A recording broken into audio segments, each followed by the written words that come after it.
Hey everybody, PDC here, and we are back again with another round of the CALLOUS Cup tournament. This is again a continuation of the M-Dragon series because I basically covered, I think, every single M-Dragon game except for one in the tournament. And this time we've got a really good game here. We got a really good series.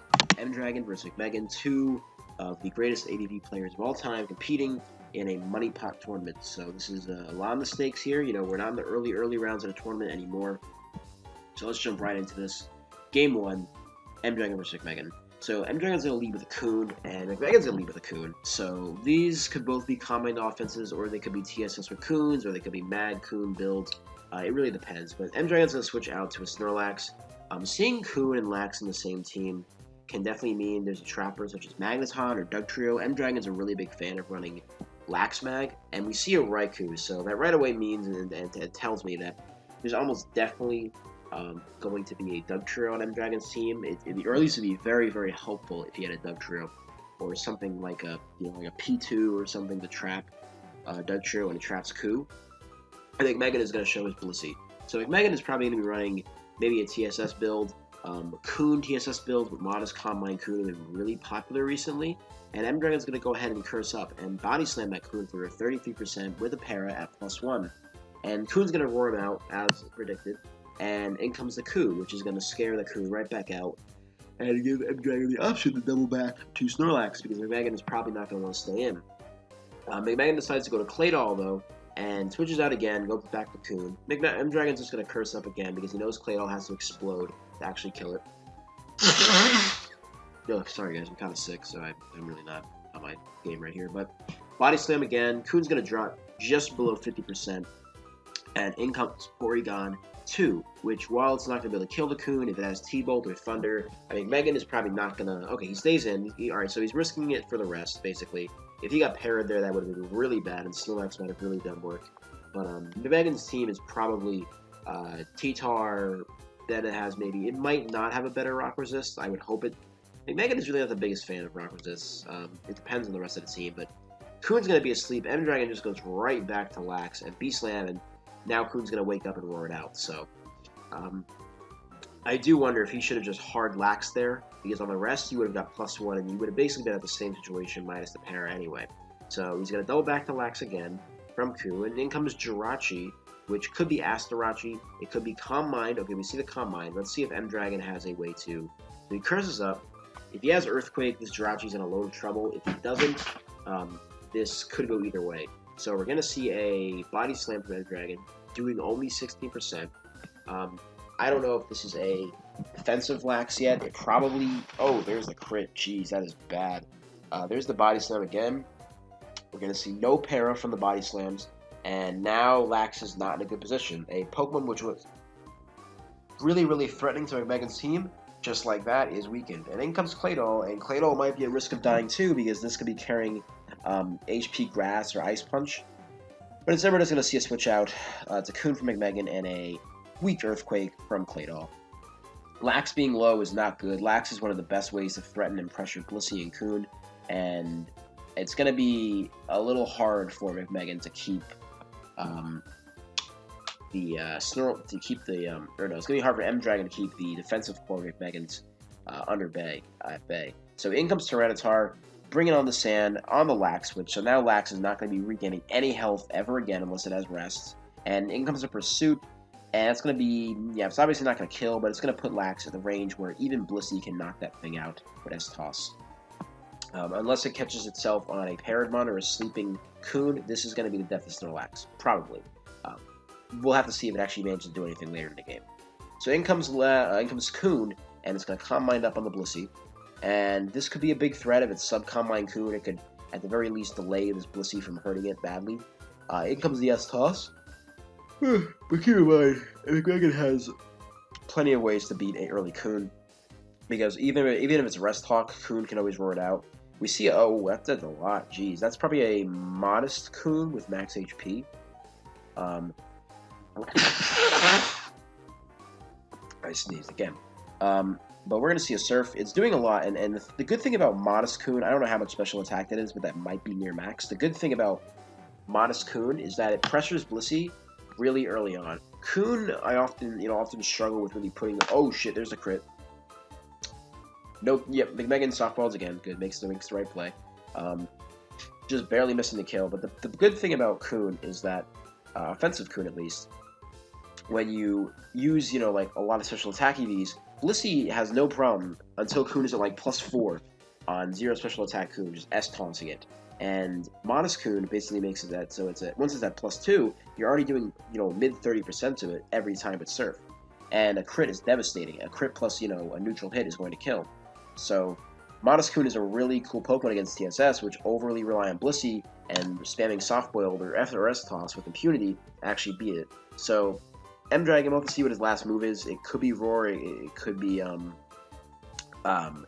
Sleep Talk or whatever. We're going to see a Rest though, and now let's see what it is. If it's Sleep Talk and it nails something with a +2 Surf, I don't think it will 2 a KO Coon, but it will put it after, it will put it in probably around the 40%, mid 40% range. Granted, it hurts. So, granted, he has Sleep Talk at all. So, it's Fast Asleep. We see no Sleep Talk. I think if he had Sleep Talk, he probably went for it there, just to see if he'd fish it out on Suicune. It's Fast Asleep again. We're going to see Coon wake up next time it comes in, back at full health, and in comes the Porygon 2. So, again, McMegan is not in a bad position here at all. The Coon is, once again, back at +0. Although that could be a very big threat later in the game. Blissey comes back in, and we're going to see a straight T-Bolt. If M-Dragon this Coon, if M-Dragon manages to weaken a little bit more, force the Rest, and if he happens to have Rest on his own Coon, then this could be a really dangerous situation for McMegan later in the game. I would also start speculating about McMegan's last and M-Dragon's last. Again, I think that, I don't know, McMegan's last I think could be a Doug Trio, because first of all, when you have, Combine Jirachi, McMegan doesn't have a really efficient way of getting rid of T-Tar, and T-Tar really, really fucks with Jirachi hard. Like, T-Tar will inevitably just torture Jirachi to, like, HP Grass or another way to kill it. So having something like an Adamant Doug Trio to just wipe out T-Tar would be really, really helpful, because right now the Jirachi is looking relatively unsupported. There's no spikes in the field, so I think Doug Trio is a relatively fair Pokemon to consider here. Keep in mind, this is a build which has been done before by Asta, only with, I believe, Melodic over Coon. And this build notoriously struggles with defensive defensive Curse-Lax, because Curse-Lax pretty much steamrolls the rest of the team, because usually it's Special Tar, and Tar probably has Roar, but it's hard to force it to rest at all. So there's the Roar. M-Dragon's last is probably a Doug as well, or at least I wouldn't be surprised if it was a Doug Trio. It could be a Doug Trio, it couldn't be, I don't know. Like, I think Doug would be a good idea for M-Dragon, because at the very least, you need something to help beat Heracross, because M-Dragon's team has no bug resist right now. So if he has a way to trap it or kill it, I don't know what his last is. It could be Immense or a Doug, because M-Dragon is so, he's not, like, unbelievably weak to Heracross, because at the least he has, like, some offensive pressure in the form of Coup. But right now, like, Claydol, Porygon 2, Snorlax, none of these Pokemon prefer taking a hit from a Megahorn or, Focus Punch or Brick Break or whatever, so it has to be something that can at least revenge kill Heracross. So we're going to see a switch out to Jirachi. Keep in mind, these are, plays and all, but I think it's better to look at the whole game plan at the moment. We see a Calm Mind go out from the Jirachi, and Coon's going to be doing 32. Jirachi's going to be faster than it, though, so it's going to be able to get the jump. It can Wish Up and Calm Mind here, and eventually it will force Coon to rest, because, okay, so there's a Psychic, and there is the Surf. Oh, shit, that is one monstrous roll. That puts Jirachi at, wow, that was a big difference. But he's going to switch out, though. M-Dragon's not going to risk it, because M-Dragon knows that McMegan can trade the Jirachi. Trading the Jirachi is not a big deal for McMegan. But M-Dragon cannot lose the Coon. So M-Dragon is just going to switch out there while McMegan goes to the Psychic. In comes Claydol again. Let's hope that one of these, this is still, I would say, in McMegan's favor, because now Coon is weakened, and, I don't know. It really depends on what the last is. I still think McMegan's last has to be a Doug, because it just helps way too much with the T-Tar problem. and it can also, you know, help alleviate things like opposing Combine Jirachi, because opposing Combine Jirachi really are hard to beat if your Claydol is defensive, or in general. It also traps Heracross, again, another Mun that these teams completely struggle with. In these cases, it's better to have a Mun which will basically 100% eliminate Heracross, even after a sacrifice, unless it's behind sub or has the Slack boost. So Dugtrio is a very fair option for both these players. And I'm sure M-Dragon is anticipating a Dugtrio to come in at some point, so that makes it even harder for him to confidently rest with Kun, because his Kun is probably not that defensive, and a Dugtrio might be able to 3 or 2 a KO it. Actually, probably, I don't think, unless it's Adamant and he's running 0 defense, I don't think Kun can actually be 2 a KO by Dugtrio. So in comes Jirachi. Wow, I didn't expect a Jirachi last, but I guess it makes sense, because I guess, you know, it does make sense because he has a Raikou, and Porygon 2 traps Doug, and Jirachi comes in the sweep. McMegan brings in T-Tar. Let's see what this can do here. It has Pursuit, so it's probably not physically inclined, but I don't really know. That Pursuit was very weak, so he could have a move to hit him with it. Goes with Fire Blast. Okay, that's going to do 43. Jeez, that is a lot. That's going to probably be an offensive Jirachi with very little HP investment. We're going to see another Thunder from Jirachi. And Fire Blast is going to hit through Para again, which is really unfortunate for M-Dragon, because this Jirachi is one of the few Pokemon that has the potential to actually break through McMegan's team. And he goes out to Blissey, because now Blissey, even if it's... Okay, unless he gets a freeze. Yeah, there's the Ice Punch. Unless he freezes this Blissey is going to just be able to take this Jirachi out right here with S-Toss. And in comes Porygon 2. Just go for this Jip, straight S-Toss. Soft Boil back up, and that's it. So M-Dragon is not looking to be favored right here. Losing that Lax to a crit early on really fucked him up. And he goes through the Aromatherapy, which cures T-Tar of the paralysis, which is not a huge thing, but definitely good, because now T-Tar is once again faster than Snorlax, so Snorlax cannot rest on it or get any crucial speed on it. So we're going to see a T-Wave from Porygon 2. Let's see what M-Dragon does here. He has to start applying pressure, because this team is just going to straight up lose at some point. In comes Jirachi. Let's see if he can get some... Okay, so he goes for the Bolt, but Bolt is not going to be able to 2 a KO it, so McMegan can... well, I don't know. This is kind of rough. Yeah, he has to switch out again, because he doesn't want Jirachi to die needlessly. He just go to Blissey. I mean, Porygon 2 is annoying, and McMegan... His last move is probably Ice Beam, I would guess, on the Blissey. The reason I say this is because McMegan's team is really weak to Doug if he lacks Ice Beam on Blissey. And so he's probably lacking Toxic or T-Wave. And when I say, you know, Ice Beam, I mean Doug weak. Doug weak is kind of like a very general term. When I say Dugtrio weak, I mean that you have a lot of your... Like, a significant amount of your team can be trapped and fucked by Dugtrio. Like, McMegan loses Tar, he loses Jirachi, and if his Blissey lacks Ice Beam, he loses it to Dugtrio too. And he can potentially lose Kun to Dugtrio on a predicted rest. Anyway, so being Doug weak is really annoying, because, you know, being Dugtrio weak is one of those, you know, ill-advised moves to make in ABV, because you're just going to be getting your team picked off over and over, and Dugtrio has no true counterplay outside of just not being trapped by it. There are plenty of teams that Dugtrio fails to do more than one thing against, and McMegan's team is not one of those teams. And M-Dragon's team technically is one of those teams, because the idea behind Porygon 2 is that it completely just traps Dugtrio, and aside from like a double crit, it just recovers stalls EQ, and Dugtrio dies.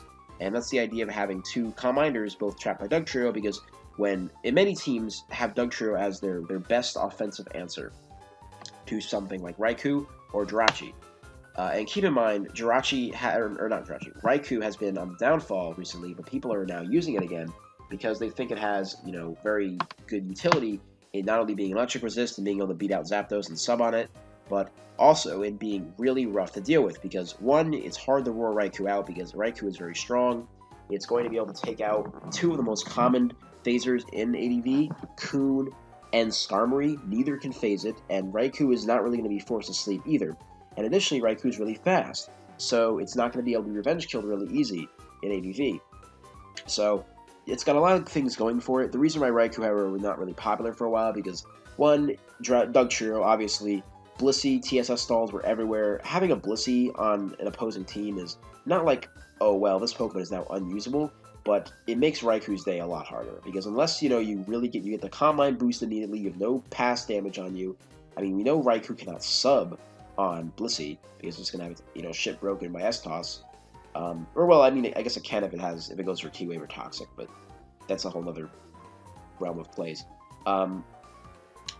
But the idea behind Raikou being good now is that Raikou really gives, the finger to some of these teams that rely almost exclusively on Blissey for their special attacking wall, because Raikou is really strong, and Blissey is not the hardest Pokemon to explode on, or to lure, or to kill early on, through, a series of trappings or explosions.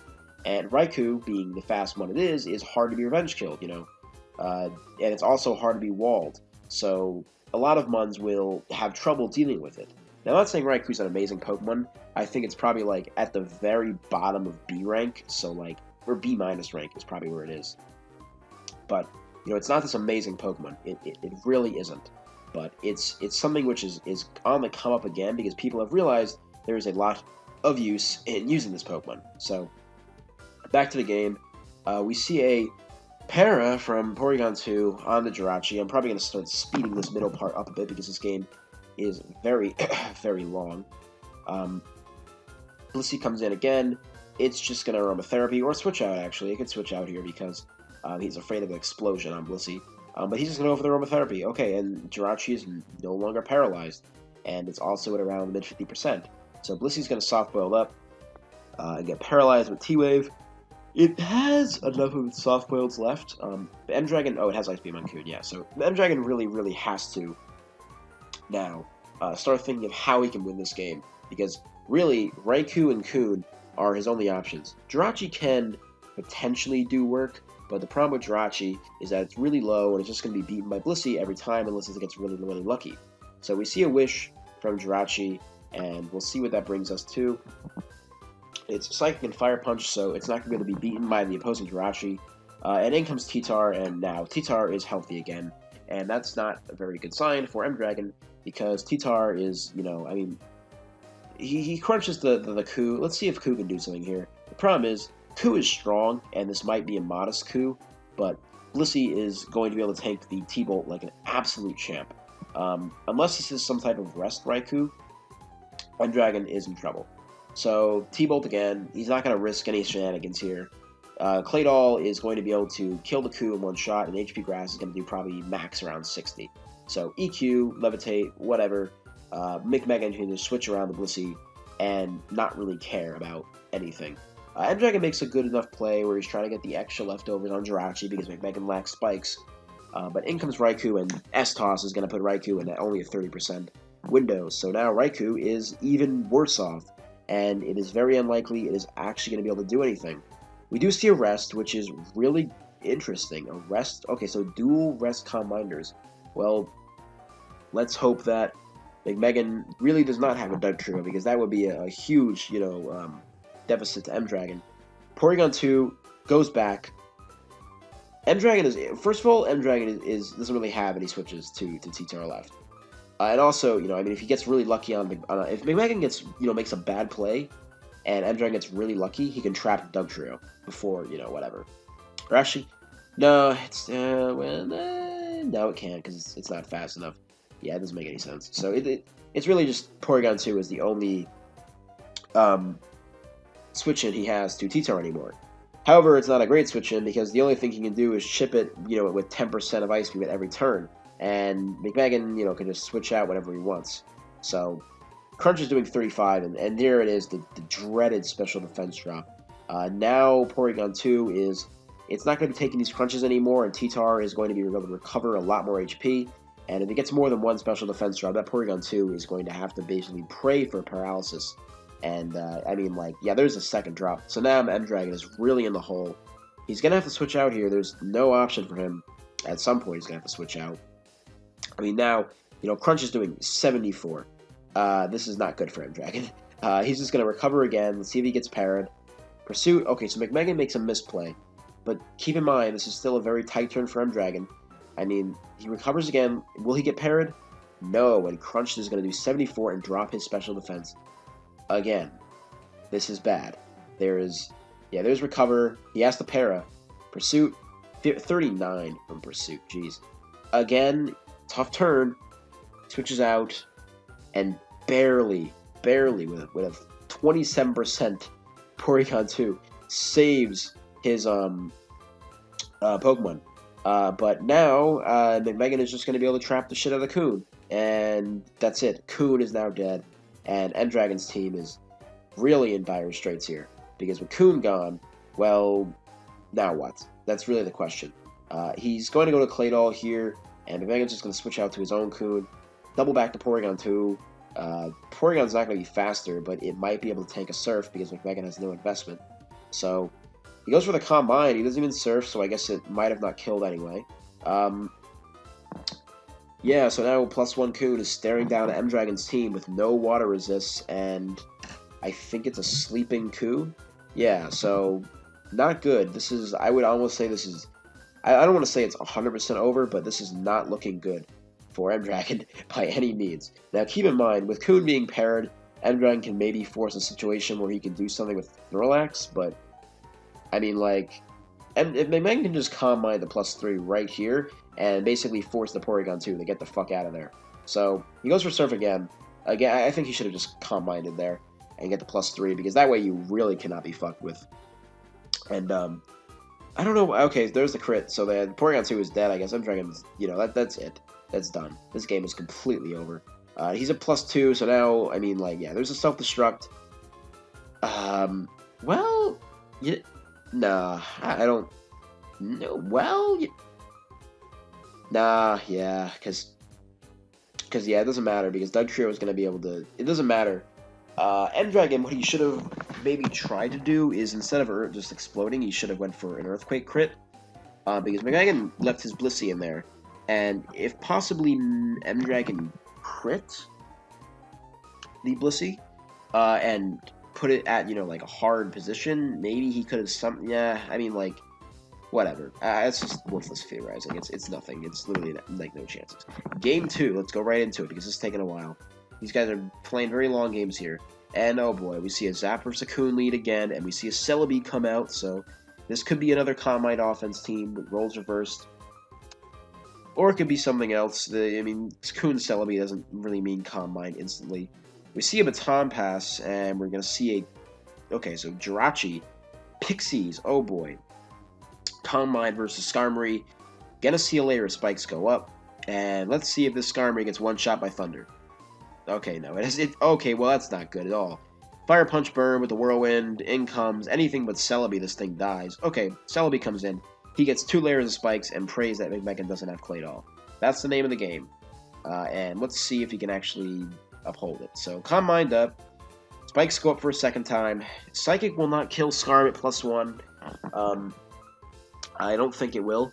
So, he can at least Whirlwind something else out. In comes Aerodactyl. And alright, HP Fire. Yeah. Okay. So, yeah. M-Dragon predicted HP Fire, which made a lot of sense, actually. Okay, so Porygon 2 is the... Alright, so if he gets 3 layers of spikes, this Aerodactyl can actually put in work. There's the HP Fly. Alright. So, let's see if somehow M-Dragon... Alright, so this could go either way. This is... I mean, I would say right now, you could say M-Dragon has the advantage. Let's see if his T-Tar goes for a punch. Focus Punch. T-Wave. Yep, there it is. Para? No. Yes, Para. That's not good, because Porygon 2 would have taken a good chunk of its HP right there. And I don't know what this T-Tar set is, but, I mean, in comes Pert. This is, like, kind of like a standard M-Dragon team. Again, oh, wow, he gets frozen. That is so ass. That is so bad for M-Dragon. This is probably you know what this looks like? I think it might be a C-Tar. It really might be. This looks like a dual rock offense, is what it looks like. M-Dragon finally takes a tip from me and says, well, you know what? Aerodactyl does need sand, and it also needs spikes to be good. So I'm going to throw it all on the same team. And we see a Giga Drain from Celebi, and Aerodactyl is already at 40% by turn 12. So, don't know how this game's looking for him. But we're going to see probably I mean, he can go for Dedge, or... I mean, he has to predict. Okay, so there's HP Fly, and it does 27 to Jirachi, jeez. Okay, so if he gets that third layer of Spike Up somehow, this Aerodactyl is going to be really, really rough to deal with. But there's a double. Excellent play by McMegan with the Doug Trio, as we all should have expected, and T-Tar's down. But now Aerodactyl comes back in, or Skarmory for a third Spike. So whatever M-Dragon thinks is better, Aerodactyl's going to come in, just kill the Doug Trio with a Dedge. Nick Meggins knows that Doug Trio is not really worth it having in this game anymore. So in comes Jirachi. But this game, I mean, this game is obviously not even close to over yet, but let's see what McMegan has, or M-Dragon has in the back. And there is a Doug Trio. So this Jirachi is gone. But M-Dragon knows that he has to sacrifice his own Doug Trio, the Porygon 2, in order to kill the Jirachi. So let's hope that M-Dragon thought about this well and has expectations of what McMegan's last could be, which could be a lot of things. But, okay, if it's a standard Calm Mind build, he already has the Pixies, he already has Coon, he already has Porygon 2, and he already has, Doug Trio to make the Trapper. Now, McMegan's last could be, I don't know, I mean, like, I don't think he needs another, I mean, Calm Mind offenses don't necessarily need, and they really can't fit many Aerodactyl switches, so, McMegan's last could be anything ranging from a T-Tar, it could be a T-Tar of his own. It could be, I'm going to speed this up because we know what's going to happen here. It's just going to be recover stalled. It could be a T-Tar of his own. It could be a Raikou. That'd be kind of cool if McMegan busted out the coup. But it's going to be something else that benefits from having Doug Trio trapped and having Calm Minders support it. Because McMegan right now has 3 Calm Minders. We already saw M-Dragon employ the one trapped by Doug Trio, Porygon 2, and then another Calm Minder, which would have gotten trapped by Doug Trio strategy last game. So let's see how it works out this game. So we just keep seeing recover, over and over and over again. Ice Beam, and yeah, so McMegan gets kind of the raw deal there. The Ice Beam's a bit too early, but in comes the Swampert, Toxic, the Celebi, Baton Pass out, the Coon. Let me slow this down again. In comes the Zapdos. Whoa, with the Ice Beam. Alright, so now, let's see if the Zapdos can take this Coon out. This Zapdos could be a major threat to McMegan. I still do not know what his last is. Maybe it's Raikou. It very well could be Raikou, because, I mean, like, this would make sense. If we see 2... Yep, there's the dog. Or the cat. Yeah, the cat. Let's hope... Okay, so, let's think about this here. This Raikou could just win. It really could. First of all, Zapdos, like I said, one of the main reasons to use Raikou is that Raikou is really, really good at fucking around with Zapdos, electric heavy builds. And Zapdos, if it lacks Roar, M-Dragon does not have Roar on this Zapdos. Unless maybe he's just mono T-Bolt, but that's kind of stupid. I mean, maybe it could work. I mean, it could work on, like, defensive Zapdos, but I don't really like it on offensive Zapdos. And obviously, from killing that Coon in one shot, I think it's offensive. So what does M-Dragon do here? Well, McMegan probably has the... I mean, if he subs here, he loses nothing.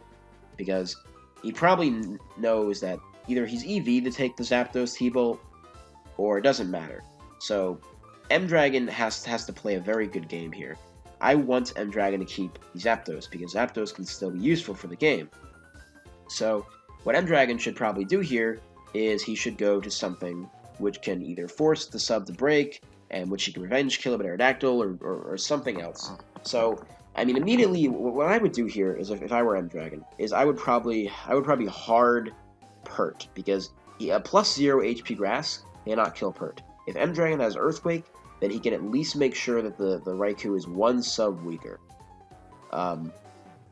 If he has HP Grass, I mean, it kind of doesn't matter anyway. But at the very least, he can prevent Raikou from subbing up right now. And with Porygon 2 being a little chipped, Aerodactyl has at least some good enough leeway.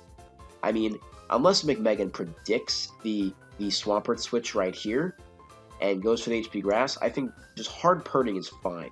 And I think that I do think this Raikou probably has HP Grass. But let's see what happens. Sub, what? Okay, M-Dragon Y. Yep, T-Wave.